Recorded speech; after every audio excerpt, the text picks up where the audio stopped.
Уважаемые товарищи, городской совет народных депутатов сообщает, что в связи с аварией на Чернобыльской атомной электростанции в городе Припяти складывается неблагоприятная радиационная обстановка. It was 26 April 1986. It was the number 4 nuclear reactor at the Chernobyl nuclear power plant near the city of Pripyat. The accident occurred during the late night safety test simulating a power outage.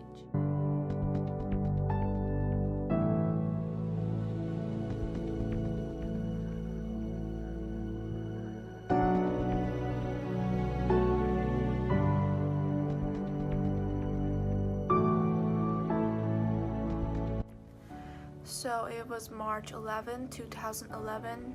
It happened in Fukushima, Japan, and we call it Fukushima nuclear disaster. So it caused by a tsunami and an earthquake called Tohoku. Immediately after earthquake, the active reactors automatically shut down their sustain and fission reactors, but it was already too late for that.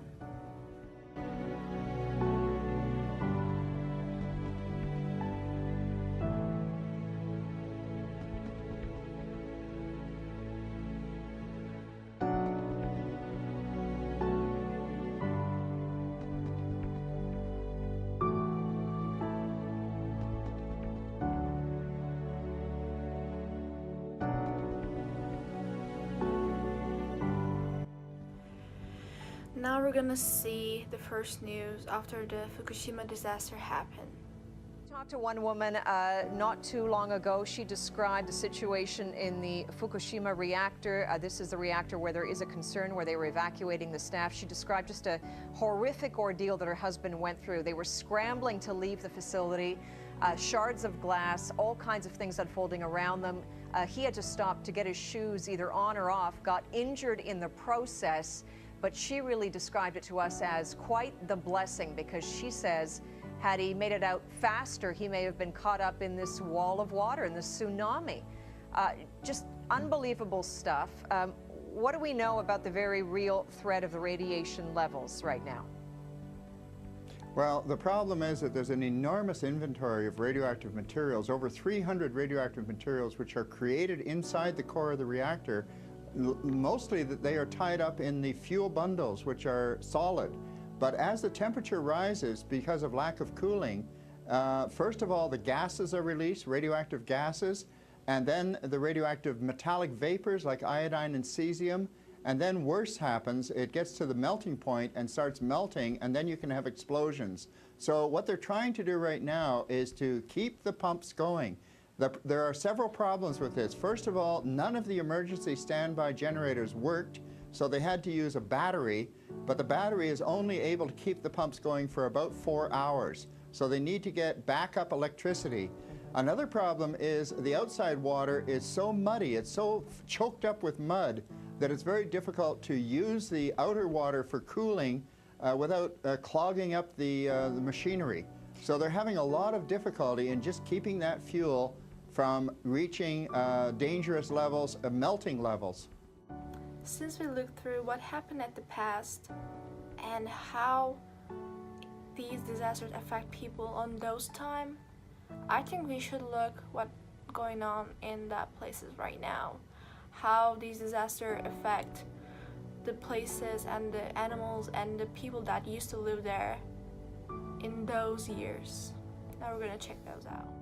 Mourners marched to commemorate one of the history's worst man-made disasters. 20 years ago today, a reactor exploded at the Chernobyl nuclear plant. 56 people were killed.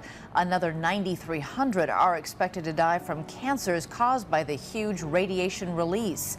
300,000 people were permanently evacuated from the area. 20 years later, Chernobyl remains a very dangerous place, and yet some people have insisted on returning. ABC's David Wright reports tonight from the Dead Zone. Nikolai Luchinsky's childhood home is now a toxic waste site. Home sweet home. He brought us back to the apartment he left when he was 6 years old. his family left in a rut.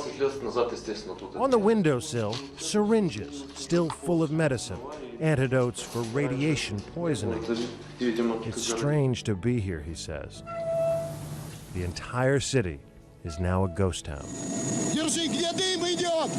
Less than a mile away, the unthinkable happened. The fire in Chernobyl's reactor number 4 was more radioactive than Hiroshima and Nagasaki combined, potentially deadly even today. Reactor number 4 is essentially inside a concrete overcoat built immediately after the accident to contain the fallout. But after 20 years, there are cracks and holes, and the whole thing is just about ready to collapse. If I switch on this Geiger counter, the readings are off the charts. So contaminated that workers shoring up the holes can only risk 15-minute shifts. This entire region has seen a surge in cancer cases and birth defects, especially among the children of Chernobyl and their children. 25-year-old Tamara, school teacher and mother, just diagnosed with thyroid cancer. A terrible thing. Yes. And so many people also in the same situation as you. Я розумію, але все рівно ж. Yes, she sighs, but that doesn't make my pain any less. Scientists say it's difficult to tell which cancers are linked to Chernobyl. Some local authorities have their own ideas how best to keep safe. Vodka is very good protection. 80-year-old Maria Orapova would agree with that. 4 days after the accident, she moved back to her village, inside what's now called the dead zone. She doesn't worry about radiation. In this wasteland, her animals are all the company she needs. David Wright, ABC News, Chernobyl. As I shared the videos and the clips from the Fukushima and the Chernobyl, as we can see, the places are gone. No one's living there anymore because their places are dead zone and radioactive. So what does radioactive means? Radioactive means radioactive, it can cause mutations and it can cause a lot of health problems. So as we know that there's still animals and plants that are living in those radioactive areas, but they're all radioactive and they all have problems. Maybe their genes are changed, maybe new mutations came out, and we don't know them because a lot of places that has like radioactive, people are not allowed to go in there. We know that there are people that is going in Chernobyl and take some videos, but they're only able to go some places. And the deep ones that are like really radioactive, the government are not allowing people to go in those places because it's dangerous. So if we even cannot go and see after those years, so we know these effects are still keep going, if we look through back, we can understand what people passed through. Even now, if we go there, it's gonna affect us. Can you imagine what happened those people when, or the animal or the plants, when these disasters just happen in no time? So it is just really upsetting and really awful actually. And now I'm gonna leave you guys with some environmental and ecological information. Yeah, passing the video.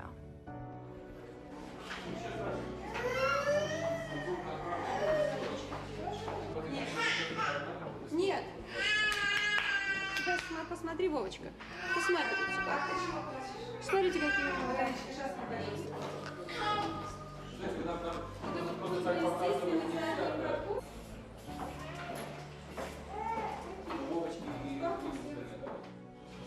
Аппарат, например, да? Вот аппарат искусственной вентиляции легких, специально маленький для...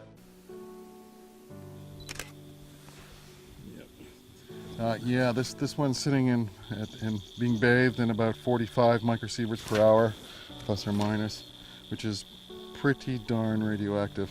Species of birds are depressed in these areas of high contamination, leading to an overall decrease in the biodiversity on the order of 50% fewer species in hot areas than there should be if there wasn't radioactivity in the area. Mousseau says he has seen much higher frequencies of tumors and physical abnormalities, like deformed beaks among birds, compared with those from uncontaminated areas. He has measured declines in populations of insects and spiders, and yet in a recent paper released last month, Mousseau has also shown that some birds here may actually be adapting to high radiation levels. Thank you all for watching my video. I'm just hoping that you understand how horrible is this, and I hope you understand how important this topic is. I just want to choose this topic because I just want people to learn more about these disasters and radioactive places. So thank you all for watching, and have a great day.